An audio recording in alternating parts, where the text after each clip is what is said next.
Assalamualaikum warahmatullahi wabarakatuh. A'udzu billahi minasy syaithanir rajim. Bismillahirrahmanirrahim. Alhamdulillahilladzi hadana li hadza wa ma kunna linahtadiya laula an hadanallah. Nahmadullah wa nasta'inuhu wa nastaghfiruh. ونعوذ بالله من شرور أنفسنا ومن سيئات أعمالنا من يهد الله فهو المهتد ومن يضلل فلن تجد له وليا مرشدا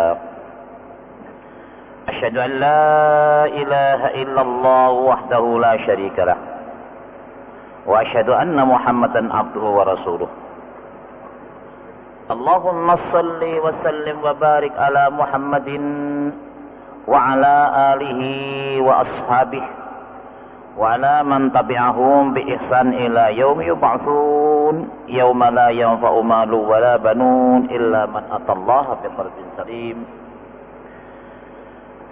قال الله تعالى يا أيها الذين آمنوا اتقوا الله وقولوا قولا سديدا يصلح لكم أعمالكم ويغفر لكم ذنوبكم ومن يطع الله ورسوله فقد فاز فوزا عظيما وقوله صلى الله عليه وسلم اتق الله حيثما كنت واتبع السيئة الحسنة تمحها وخالق الناس بخلق حسن وبعد معاشر المسلمين para jamaah Masjid Mujahidin, para penggemar setia siaran dakwah radio Masjid Mujahidin, semoga senantiasa Allah Subhanahu wa taala merahmati kita. Rahmat dan nikmat Allah sungguh amatlah banyak telah dianugerahkan kepada kita. Mari senantiasa mensyukurinya. Walaupun rahmat dan nikmat Allah yang telah dianugerahkan kepada kita amat banyak, namun kita sangat membutuhkan tambahan-tambahan rahmat nikmatnya untuk hari ini, hari esok, dan khususnya rahmat nikmat itu berkelanjutan sampai di akhirat nanti. Amin ya rabbal alamin. Ma'asyiral muslimin, pada majelis lalu kita telah sampaikan firman Allah Subhanahu wa taala, yaitu surat Al-Maidah ayat 44, 45, 46 dan 47 yang menerangkan pengingkaran orang-orang Yahudi terhadap hukum-hukum Taurat, yang kesimpulannya yaitu kitab Taurat yang diturunkan oleh Allah kepada Nabi Musa alaihissalam berisi petunjuk dan cahaya penerang jalan hidup, yang oleh para anbiya, para nabi, para ulama dan para pendeta-pendeta Bani Israel telah dijadikan dasar untuk menghukum dan memutuskan perkara-perkara, karena kitab Taurat adalah amanat dan tanggung jawab mereka. Orang-orang yang menolak dan mengingkari hukum-hukum Allah yang terkandung di dalamnya adalah orang-orang yang kafir. Kemudian yang kedua, Allah telah menetapkan di dalam kitab Taurat hukum-hukum mengenai qisas, hukum balasan setimpal, yaitu jiwa dibayar dengan jiwa, mata dengan mata, gigi dengan gigi, yaitu begitu juga luka dibayar dengan luka, kecuali jika pihak korban yang bersangkutan memaafkan atau membebaskan si pelaku dari kisos tersebut dan diganti dengan denda yang terkenal dengan diyah. Maka yang demikian itu menjadi penebus dosa bagi yang bersangkutan. Orang-orang yang tidak menjalankan ketentuan tersebut adalah orang-orang yang zalim. Setelah orang-orang Yahudi mengacau balaukan risalah Nabi Musa alaihissalam yang diutuslah Nabi Isa alaihissalam. Nabi Isa putra Maryam mengikuti jejak nabi-nabi sebelumnya, membenarkan kitab samawi terdahulu, yaitu kitab Taurat yang diturunkan kepadanya, kitab Injil, dan membenarkan kitab Taurat berisi petunjuk, nur, cahaya, dan huda. Dan ini baik nur atau huda bagi orang-orang yang beriman dan dibuktikan dengan takwa kepada Allah Subhanahu wa taala. Yang terakhir, Allah memerintahkan pengikut-pengikut Nabi Isa menganut kitab Injil agar menghukum dan memutuskan perkara berdasarkan apa yang telah ditetapkan Allah di dalam kitab Injil. Orang-orang yang menyalahi ketetapan tersebut adalah orang-orang yang fasik. Malam yahkum bima anzalallah fa ulaika humul fasiqun. Sekarang kita lanjutkan, yaitu ayat 48. Kita baca sampai ayat 50. Ayat 48, wa anzalna ilaikal kitab. Kita akan baca sampai afa hukmal jahiliyah yabun wa man ahsanu minallahi hukman liqaumin yuqinun. A'udzu billahi minasyaitonir rajim.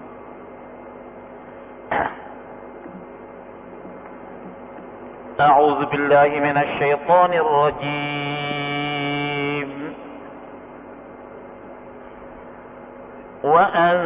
وأنزلنا إليك الكتاب بالحق مصدقا لما بين يديه من الكتاب مصدقا لما بين يديه من الكتاب ومهيمنا عليه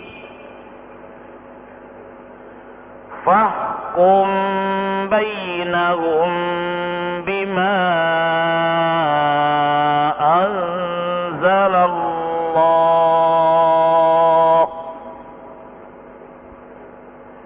ولا تتبع أهواءهم عما جاءك من الحق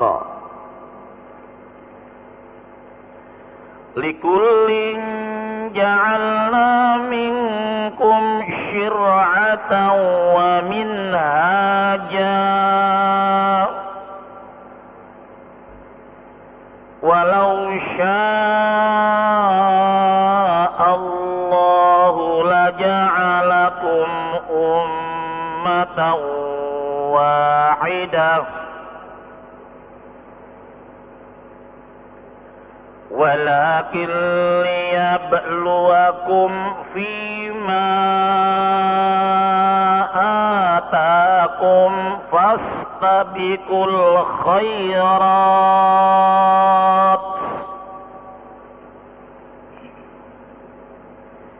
إلى الله مرجعكم جميعا فينبئكم بما كنتم فيه تختلفون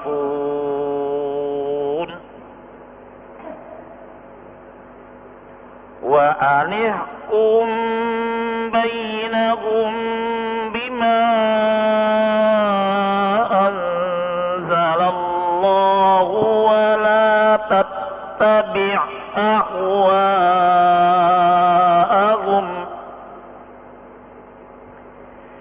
ولا تتبع أهواءهم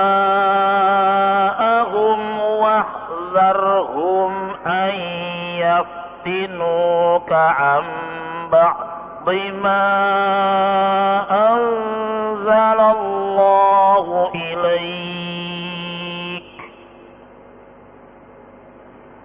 فإن تولوا فاعلم أنما يريد الله أن يصيبهم ببعض ذنوبهم وإن كثيرا من الناس لفاسقون أفحكم الجاهلية يبغون ومن أحسن من الله حكما لقوم يوقنون. Surat Al-Maidah ayat 48 sampai dengan ayat 50.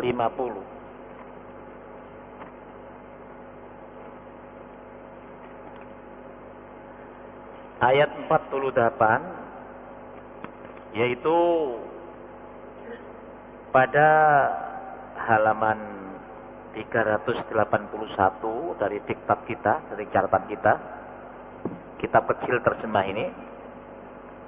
Mari kita mengenal makna setiap kalimat pada ayat 48.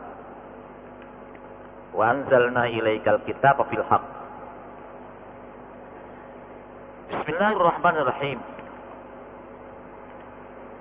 Wa anzalna itu terdiri dari 3 kalimat. Wa, anzala, dan na. Anzala itu fi'il madhi ikut wazan af'ala. Nazala, anzala. Nazala turun, anzala menurunkan. Kata yang ketiga na, karena fi'il madhi bersambung dengan na adalah al-fa'il dhamir na, maka kalimat anzala dibaca anzal. Itu peraturan shorof. Wa anzalna, dan kami telah turunkan. Kalau menurut urut-urutan kalimatnya, dan telah menurunkan kami. Bahasa Indonesia biasanya pelakunya disebut duluan, dan kami telah menurunkan. Kepada siapa? Ilaika, kepada engkau. Engkau yang dimaksud itu siapa? Yaitu Rasulnya Muhammad sallallahu alaihi wasallam. Apa yang telah diturunkan? Alkitabah, kitab, bil haqqi, dengan membawa kebenaran. Al-haqqu mir rabbika fala takunanna minal mumtarin. Kebenaran itu dari Tuhanmu, oleh karena itu kamu jangan ragu-ragu. Kalau apa yang telah diturunkan oleh Allah mengandung petunjuk, ikuti petunjuk itu, pasti benar. Kalau Allah telah menetapkan hukum-hukum, aturan-aturan, maka ketahuilah Allah itu Al-Khaliq, pencipta. Pencipta membuat aturan, membuat undang-undang untuk ciptaannya, yaitu makhluk.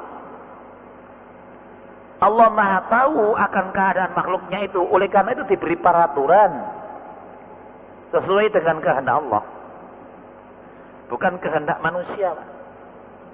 Manusia sekian banyak, apalagi sekarang itu miliaran manusia itu. Masing-masing punya pendapat. Orang Jawa bilang siji kulit, siji anggit. Tiap orang mempunyai pendapat sendiri-sendiri. Dan pendapatnya sendiri itu dianggap benar. Boleh seseorang menganggap karyanya benar, tapi orang lain belum tentu membenarkan. Lihat debat capres itu. Masing-masing capres kan punya program.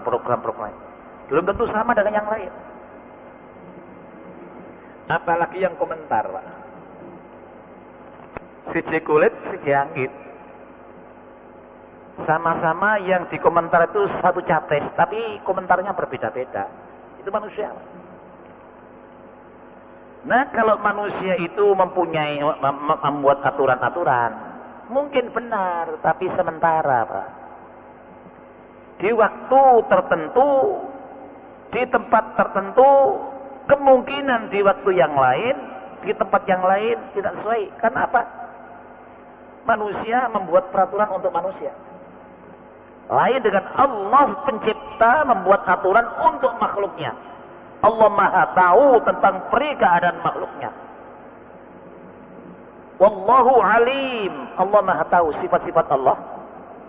Di dalam pelajaran tauhid, Allah bersifat alim, mengetahui, bahwa Allah itu mengetahui apa yang tersembunyi, apa yang ditampakkan, sampai-sampai Allah mengetahui apa yang ada di dalam hati manusia, makhluk yang paling baik kejadiannya ini.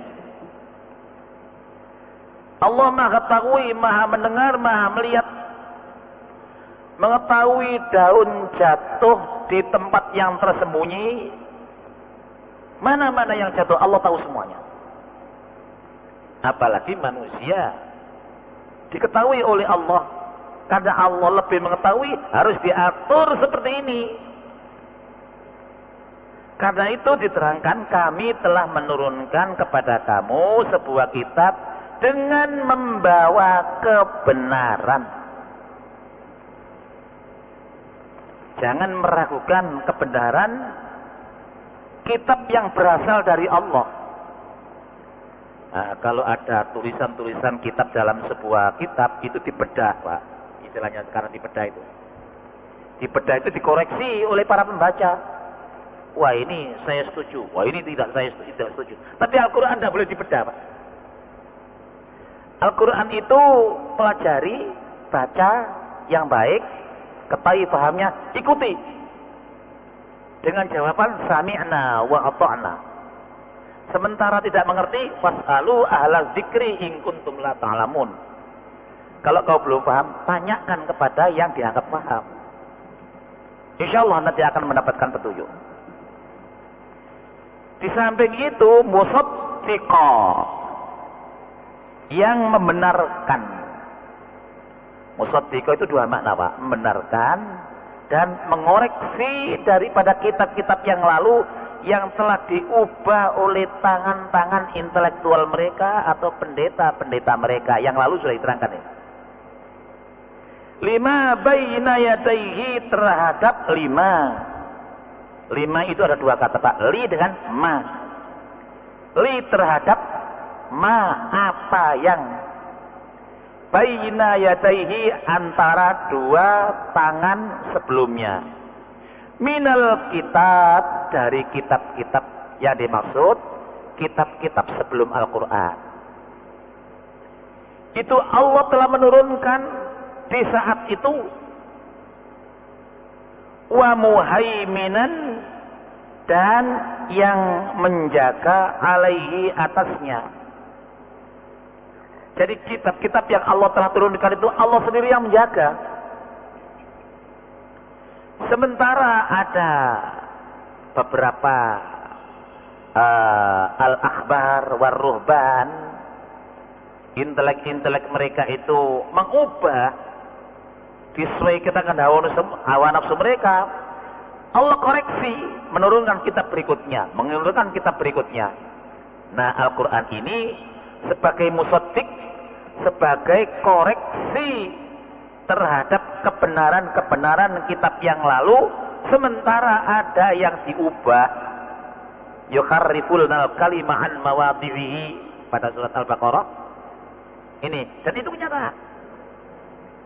Oleh karena itu orang-orang Yahudi di zaman Rasul sallallahu alaihi wasallam di Madinah sangat membenci Al-Qur'an. Karena apa? Al-Qur'an membongkar rahasia-rahasia mereka. Itulah yang dimaksud wa muhaiminan alaihi, dan Allah yang menjaga atasnya. Nah, seterusnya Al-Qur'an ini untuk kitab yang terakhir dijaga oleh Allah. Umat Al-Qur'an tidak ada yang berani mengubah-ubah, karena didikan besar Nabi Muhammad SAW, apa yang Allah turunkan terimalah dengan sami'na wa ta'na. Dan ketika Al-Quran diturunkan, Nabi menyampaikan kepada sahabat-sahabat seluruhnya, dan sahabat-sahabat itu menghafalkannya. Kenapa dididik oleh Nabi? Disuruh menghafalkan. Nah, setelah Nabi meninggal dunia, sebentar dikhawatirkan barangkali penghafal-penghafal Al-Quran itu nanti pergi dahuluan. Karena apa? Innallaha la yaqbidul ilma intiza'an yantazi'u min ibad. Allah itu tidak mencabut suatu kitab dari hambanya kecuali dengan matinya para hamba yang menghafalnya, yang memahaminya. Nah, kalau ini meninggal, sedangkan generasi berikutnya tidak mengikuti generasi sebelumnya, kemungkinan itu bisa hilang. Tapi Allah menjaganya. Inna nahnu nazzalna dzikra wa inna lahu lahafidun. Ini artinya identik dengan wa muhaiminan alaihi. Allah itu di dalam nama-nama Asmaul Husna ada Al-Muhaimin. Ya. Al-Muhaimin itu artinya yang menjaga. Penjagaan Al-Quran, di antaranya Al-Quran itu gampang dipelajari. Kalau ada orang mempelajari Al-Quran merasa repot, itu kurang sungguh-sungguh itu, Pak. Oh, sekarang itu ada sistem cepat yang dinamakan Al-Farqi. Untuk pemula, anak-anak yang usianya usia sekolah dasar, itu bisa sekedar baca itu dengan jam-jaman saja, Pak. Tidak usah bulanan. Dengan metode yang cukup sangat terteliti. Jadi Al-Quran itu gampang dipelajari, gampang dibaca, gampang difahami. Itu wa muhaiminan alaihi, realisasi daripada muhaiminan alaihi itu dimudahkan untuk belajar membacanya, belajar memahaminya. Nah, dengan sendirinya belajar ini dengan semangat iman, iman kepada Allah, iman kepada para malak, iman kepada kitab-kitab Allah. Lalu oleh para sahabat dikhawatirkan nanti itu ada selisih bacaan, selisih urut-urutan. Lalu disuruh menulis atas prakarsa pertama Abu Bakar As-Siddiq belum sempat, Umar meneruskan juga tidak sempat, karena Umar bin Khattab mati terbunuh oleh orang-orang Majusi. Kemudian diganti Sayyidina Utsman, langsung usaha pertama ketika diangkat menjadi khalifah, ini menulis Al-Quran dalam satu mashaf. Yang asalnya catatan-catatan itu beredar di para sahabat, ada yang di lempengan-lempengan daun-daunan atau kulit-kulit kayu, ya zaman segitu lah. Juga sudah ada istilah kirpos, kertas. Dikumpulkan para hafiz dikumpulkan, lalu disuruh menulis sesuai dengan urutan hafalan yang tauqifiyah yang ditetapkan oleh Nabi Shallallahu Alaihi Wasallam. Wujud namanya Mushaf Al-Quran Utsmani sampai sekarang. Tidak ada satupun yang tersisa. Dan Tidak ada yang mengubah-ubah. Ini termasuk inna nahnu nazzalna dzikra wa inna lahu lahafizun. Kami yang menurunkan az-dzikra, kitab ini, dan kami yang menjaga. Di dalam ayat 48 ini Allah menjadi muhaiminan alaihi dan menjaga atasnya. Pengalaman kitab-kitab sebelumnya banyak yang diubah oleh intelektual mereka, orang-orang alim mereka, tokoh-tokoh mereka. Al-Quran dijaga dengan begitu ketat oleh Allah. Sampai di akhir zaman masih banyak penghafal Al-Quran, para hufaz, ya. Nah, para hufaz itu sebagai arsy, Pak. Ini. Kemudian fahkum, oleh karena itu kitab yang hak, kitab yang mengoreksi kitab-kitab yang lalu, dan kitab yang terjaga atasnya itu gunakan. Fahkum, maka putuskanlah bainahum, sesama kamu, sesama mereka, di antara mereka, bima anzalallahu. Bima, apa tadi artinya? Bima di atas sudah. Bima, dengan apa yang Allah telah menurunkan. Gunakan itu, petunjuk-petunjuk itu. Keputus saja berdasarkan keputusan dari Allah Subhanahu wa taala.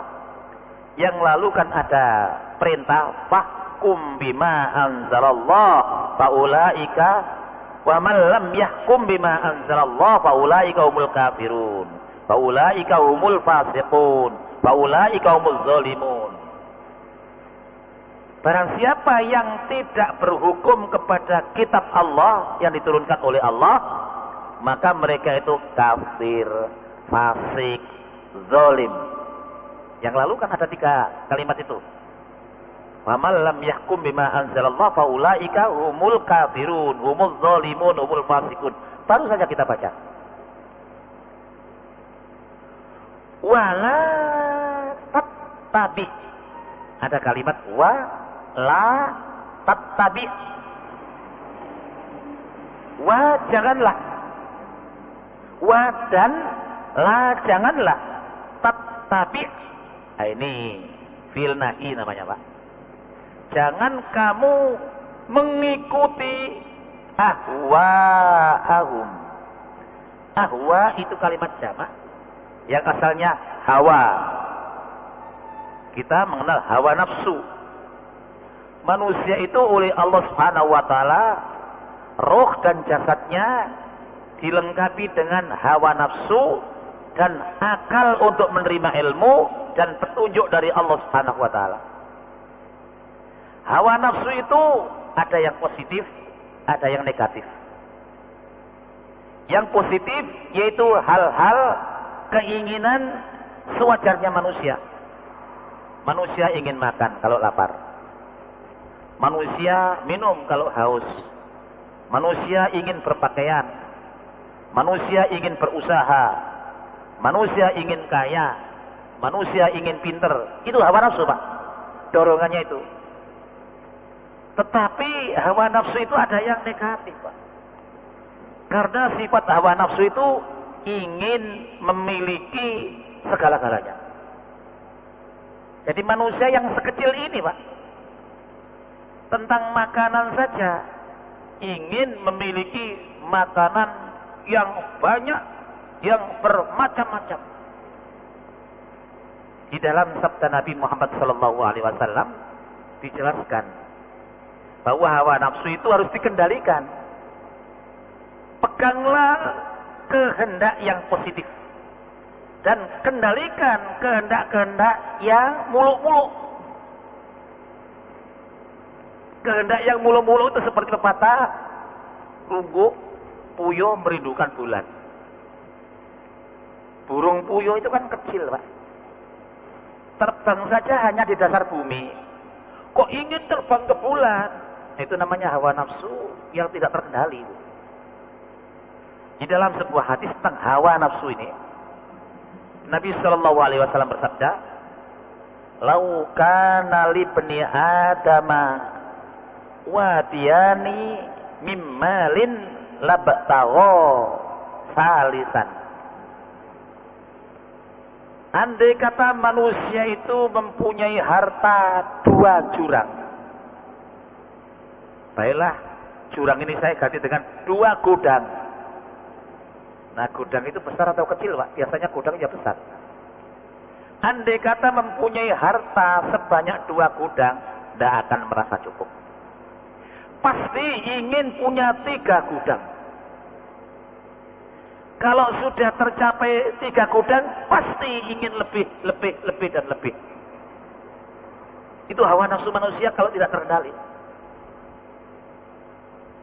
Wala yamla'u jawfa bna adama illa turab. Tidak akan ada yang dapat memenuhi perut manusia kecuali kalau perut itu sudah berdampingan dengan tanah, ya ada mati. Perut ini, Pak, ada batasan, tapi kemauan ingin segala-galanya dimasukkan. Itu hawa nafsu. Karena ini sini ajaran wala tattabi ahwa'ahum. Jangan kau mengikuti semua hawa nafsu. Ikuti yang baik-baik. Kata Nabi sallallahu alaihi wasallam, kalau lapar, makanlah. Tapi kalau sudah makan, jangan sampai kenyang. Sebab risiko daripada kekenyangan itu banyak sekali. Perut kita ini yang untuk makanan tidak lebih dari 1 desimeter kubik. Itu kalau diisi lebih, bayangkan berapa kekuatan perut kita ini terdiri dari apa? Bukan dari besi, bukan dari baja, tapi dari daging tipis yang empuk. Mungkin bisa molor, kalau terlalu besar molornya pecah. Karena itu petunjuk Nabi Muhammad SAW, yaitu al-ma'idatu, perut besar ini, sulusun lit-ta'am, makanan isi sepertiga, wa sulusun lisyurbi, sepertiga lagi untuk minuman. Kan 3/3, Pak ya? Sepertiga kosongkan.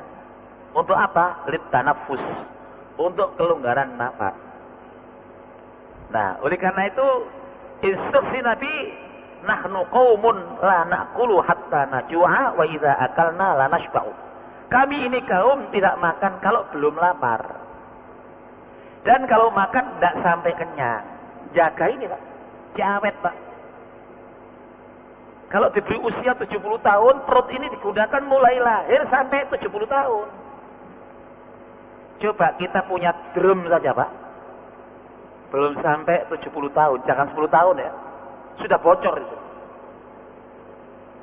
Perut juga begitu, jangan ikuti hawa nafsu makan itu semau-maunya. Batasi makan. Nah, orang yang dikatakan orang yang kuat, yaitu orang yang mampu menahan hawa nafsu, mau menahan marah. Marah itu juga nafsu yang berlebih-lebihan, Pak.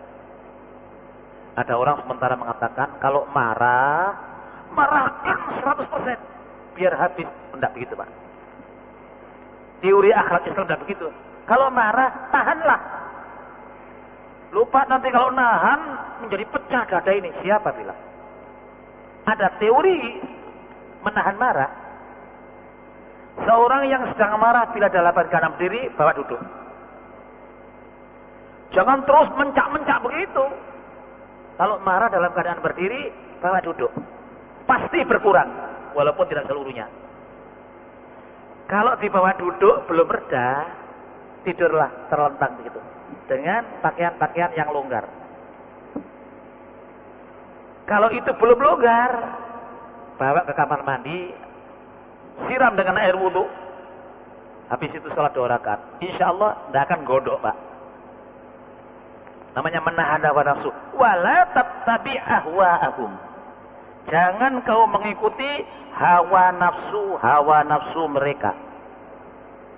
Hawa nafsu itu kan kemauannya banyak, Pak. Kemauannya banyak sekali. Karena itu kendalikan. Karena tidak semuanya hawa nafsu ini bisa menyenangkan kita. Katakanlah orang yang dapat menghimpun harta beberapa gudang. Sebetulnya setengah gudang saja itu sudah cukup, Pak. Tapi kenapa kok ingin banyak, ingin banyak, ingin banyak? Sudah punya rumah satu, beli rumah yang lain.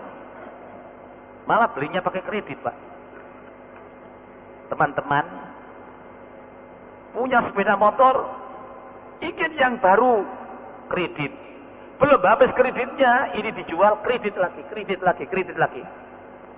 Bagi teman-teman pegawai, baik pegawai negeri atau swasta, kalau banyak kredit, Pak, kalau banyak hutang, ketika akan masa menjelang pensiun, bingung, Pak. Dan orang itu hidupnya tenang kalau bebas dari hutang. Itu bebas betul, Pak. Akan mati juga tenang. Akan pensiun juga tenang. Tidak punya hutang. Tidak punya tanggungan apa-apa. Nah, untuk membebaskan diri dari hutang itu hidup sederhana. Dengan sifat qanaah. Menerima apa yang diberikan oleh Allah. Soal mencari tambahan untuk kepentingan dirinya dan untuk keluarganya. Di sini. Wala tattabi ahwahum, itu penjelasan tentang hawa nafsu, ya.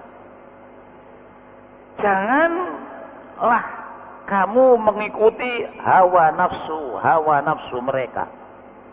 Amma ja'aka minal haq. Amma itu dari ain, nun, kemudian disambung dengan ma. Itu kalau nun bertemu dengan mim yang syaddah, itu kan gundah, Pak. Bukan dibaca anma, tapi amma. Dari apa yang ja'aka. Dua kalimat, ja'a dengan ka. Dari apa yang telah datang kepada kamu. Minal haqqi, mina dari al-haqqi, kebenaran itu. Tadi kan dikatakan wa anzalna ilaikal kitaba bil haqq. Apa yang diturunkan oleh Allah itu benar. Oleh karena itu, janganlah kamu mengikuti hawa nafsu mereka daripada tentang apa yang telah datang kepadamu dari kebenaran. Ikuti kebenaran itu. Jangan kalau tidak cocok kemudian diubah. Karena ketetapan Allah itu disesuaikan oleh Allah dengan kepentingan kebaikan makhluk, kebaikan manusia. Nah, kadang-kadang di zaman Bani Israel, yaitu orang Yahudi, karena hawa nafsu mereka itu melambung tinggi, dibatasi oleh kitab-kitab yang turun, Taurat, Injil, merasa tidak puas. Oleh karena itu, melihat keadaan seperti itu, orang-orang itu kalau tidak puas dengan apa yang telah datang kepada kamu dengan hak, itu ingin diubah atau dikurangi, dicocokkan dengan kemauan hawa nafsu. Hawa nafsu itu kalau tidak diikuti tersesat, Pak. Iya. Oleh karena itu, kita apabila diberi penjelasan dari Al-Quran, kitab yang terakhir, itu kitab diturunkan oleh Allah, mengandung kebenaran dan terjaga oleh Allah akan isinya. Oleh karena itu, gunakan pedoman. Walaupun sementara hawa nafsu itu tidak menganggap tidak cocok. Para bapak yang terhormat, ini banyak yang masih tidak begitu dicocoki oleh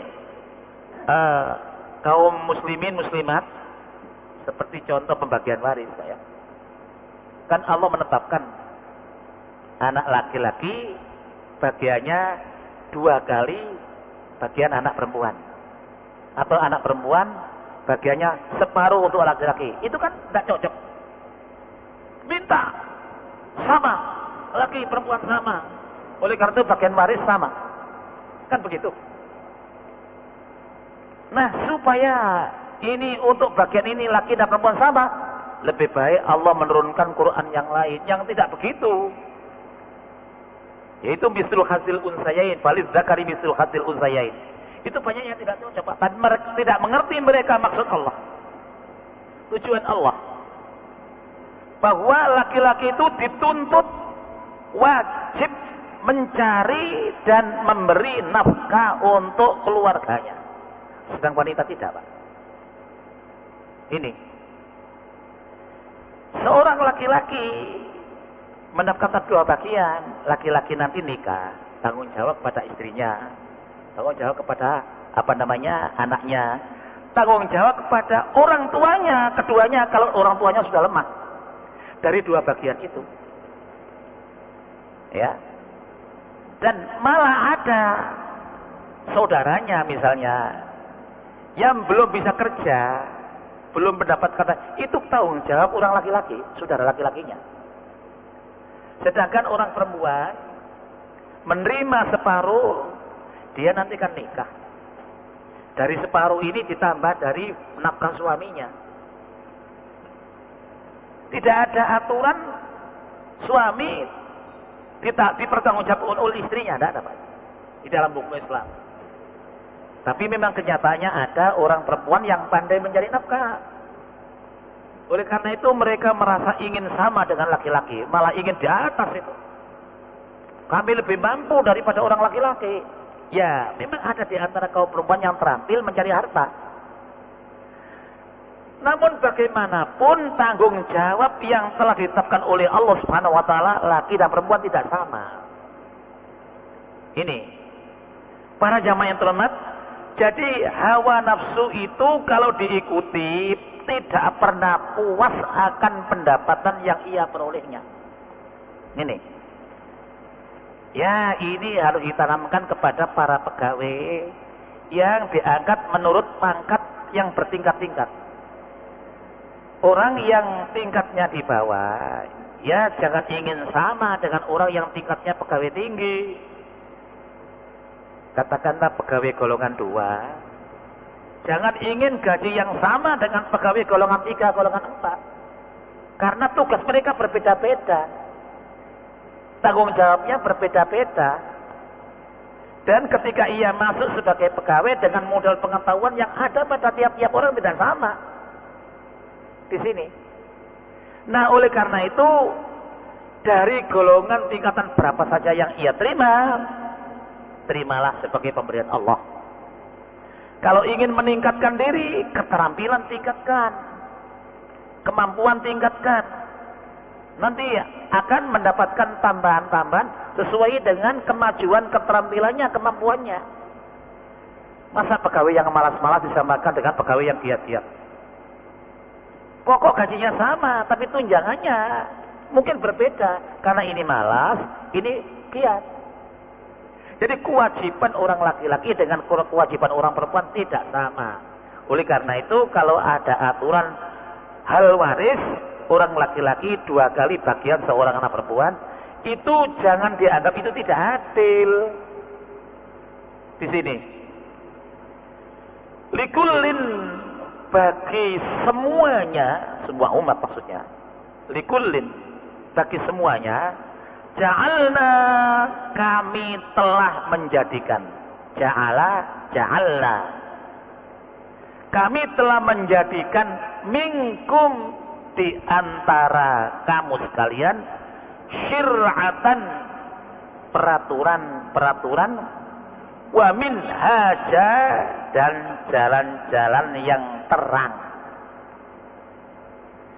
Para jamaah yang terhormat, umat yang dahulu, umat berikutnya sampai umat yang terakhir, kita ini kebetulan ditakdirkan oleh Allah lahir di zaman yang terakhir, mengikuti Nabi yang terakhir, yaitu Nabi Muhammad SAW, yang peraturannya paling lengkap dan meliputi daripada kandungan kitab-kitab yang didatangkan oleh Allah sebelumnya.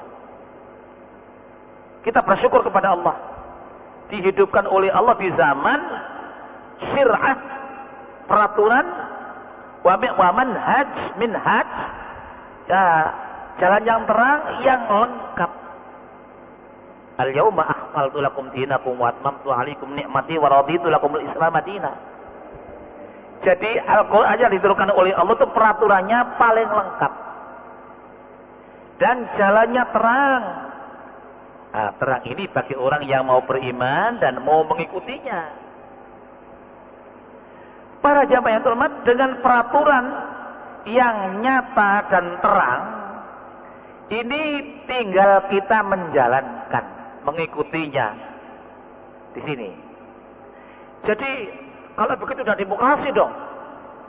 Allah buat peraturan, ternyata ada orang yang setuju. Jadi Allah harus menyetujui orang yang tidak setuju. Kita ini berada di dalam daulatullah, kekuasaan Allah. Jadi kedaulatan rakyat itu maknanya Pak, kedaulatan Allah yang wewenangnya diberikan kepada rakyat. Nah, undang-undangnya kalau dari Allah, itu kedaulatan rakyat ini disuruh melaksanakan seperti daulatullah. Kalau membuat sendiri boleh, asal sesuai dengan daulatullah. Kalau membuat aturan yang tidak sesuai dengan daulatullah, andai kata benar, itu sementara. Di tempat yang tertentu, di saat yang tertentu. Tapi kalau daulatullah, sejak Al-Quran turun sampai ila yaumil qiyamah, insyaallah itu akan menjadi syir'atan wa minhaja, peraturan dan jalan yang terang. Walau sya'allah, walau dan kalau sekiranya sya'allah, Allah menghendaki, la ja'alakum ummatan wahidah, sungguh akan kami jadikan manusia, umat, itu umat yang satu. Nah ini Allah Subhanahu wa ta'ala, andai kata berkehendak untuk menjadikan umat itu umat yang satu, itu Allah akan menguji. Ketika diuji oleh Allah ini, kemudian orang tidak bersatu. Ini. Nah, diuji oleh Allah itu supaya diketahui bahwa siapa yang sebenar-benarnya beriman dan siapa yang sebenar-benarnya akan kafir. Ketika diuji Allah inilah kemudian orang banyak bertentangan, ya, berbeda pendapat karena ujian dari Allah Subhanahu Wa Taala. Ini, kalau ada pemilihan presiden, pemilihan kepala daerah, calonnya 5, masa semua menang? Kan hanya salah satu. Ya, oleh karena itu yang tidak menang, ya itu harus tahu diri bahwa ia tidak dikehendaki oleh orang banyak. Ini kalau di negara kita, Pak ya. Nah, para jamaah yang terhormat, walakin liyabluwakum fima atakum. Tetapi Allah menguji kamu terhadap fima atakum, terhadap apa-apa yang ia telah berikan kepada kamu. Nah, karena mereka itu diuji oleh Allah, tidak tahan uji, ini yang menyebabkan ada sifat hasad, sifat iri hati. Kenapa dia yang menang? Kok tidak saya yang menang? Lah orang itu kalau berlomba, ada yang berhasil, ada yang tidak. Oleh karena itu, kalau ingin berlomba, berkompetisilah yang khairat. Fastabiqul khairat. Kalau orang itu berlomba kepada kebaikan satu sama lain, itu nanti tidak ada yang menang, tidak ada yang kalah. Karena apa? Dia berbuat baik itu berkompetisi, semuanya mendapatkan kebaikan. Jadi kalau ingin bersatu, fastabiqul khairat, kalau kompetisi yang baik. Yang baik itu kompetisi menuju ridha Allah dalam bentuk syir'atan wa minhaja. Peraturan-peraturan yang terang dari Allah, itu berlomba-lomba untuk mengikutinya. Nanti semuanya menang kalau begitu.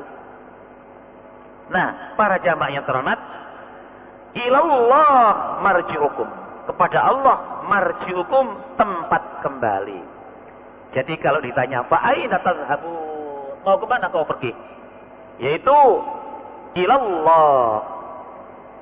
Kalau ditanya ila ainal mafar, kemana kamu tempat kembali?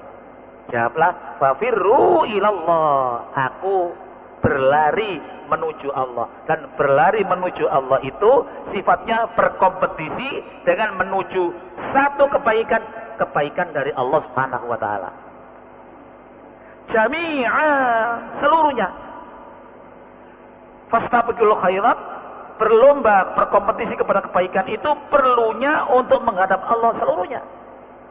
Nah, di dalam kompetisi ini ada yang berhasil, ada yang tidak berhasil. Malah ada yang tidak mau, saya tidak ikut kompetisi. Nah, kalau tidak mau ikut kompetisi kepada kebaikan dari Allah, ya nanti tidak kembali kepada Allah. Tidak kembali kepada ridha Allah, tetapi kembali kepada murka Allah Subhanahu wa taala. Wa yunabbiukum, maka ia telah menghabarkan kepada kamu, telah memberitahukan kepada kamu, bima kuntum, dengan apa yang kuntum kau pernah, fihi, padanya takhtalifun. Jadi orang-orang kitab sebelum Al-Quran itu umatnya itu banyak berselisih. Mereka ketika bersatu di dalam kitab mereka, ketika datang Al-Quran mereka berselisih. Itu Allah tahu itu. Oleh karena itu di dalam Al-Quran kalau ada perselisihan, kembalikan kepada hukum Allah. Karena hukum Allah itu syir'atan wa minhaja, peraturan-peraturan yang nyata dan jalan-jalan yang terang. Kalau kembali kepada selain Allah, itu nanti akan belum tentu belum tentu sampai tujuan. Oleh karena itu para jamaah sekalian, ini masih dalam masalah ibadah, kita perintah Allah sholat, tetapi dalam bermasyarakat.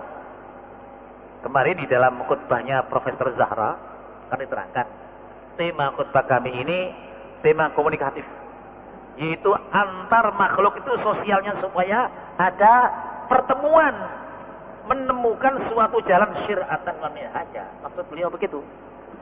Nah, kalau kata ibadah sudah terang, imam takbir, makmum takbir, imam ruku, semua ruku, imam salam, semua salam dalam ibadah. Tapi orang itu tidak waktu sholat saja. Sholat itu cuma 10 menit. Di dalam 10 menit itu kita berkomunikasi. Berkomunikasi ini diatur oleh Allah yang namanya akhlak pergaulan, hukum-hukum muamalah. Nah, ini yang belum banyak kita pelajari. Mungkin di pelajaran fikih barangkali sudah sampai pada interaksi di dalam jual beli, interaksi di dalam sewa menyewa. Nah, ini semuanya dituntun oleh Allah secara syir'atan wa minhaja. Ada peraturan-peraturan dan jalan yang terang. Tapi kalau tidak tahu, bagaimana kalau orang tidak tahu?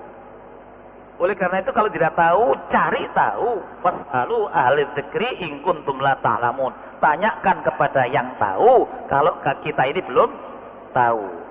Para jamaah yang terhormat, waktu Isya telah memanggil kita. Mudah-mudahan kita akan diberi kemampuan oleh Allah Subhanahu wa taala senantiasa menambah ilmu dalam rangka mencari jalan yang benar ini, sehingga kita menghadap kepada Allah Subhanahu wa taala, bertemu dengan ridhonya, dan wal iyadzubillah, mohon perlindungan jangan sampai menghadap kepada murka Allah Subhanahu wa taala. Wabillahi taufiq wal hidayah wa ridha wal inayah. A'udzubillahi minasyaitonir rajim. Bismillahirrahmanirrahim. Subhanakallahumma wa bihamdika nasyhadu an la ilaha illa anta wa nastaghfiruka wa natubu ilaik. Rabbana la tuzigh qulubana ba'da idh hadaitana wa hab lana min ladunka rahmah innaka antal wahhab. Allahumma 'allimna ma yanfa'una, Allahumma anfa'na ma 'allamna wa ma ta'allamna.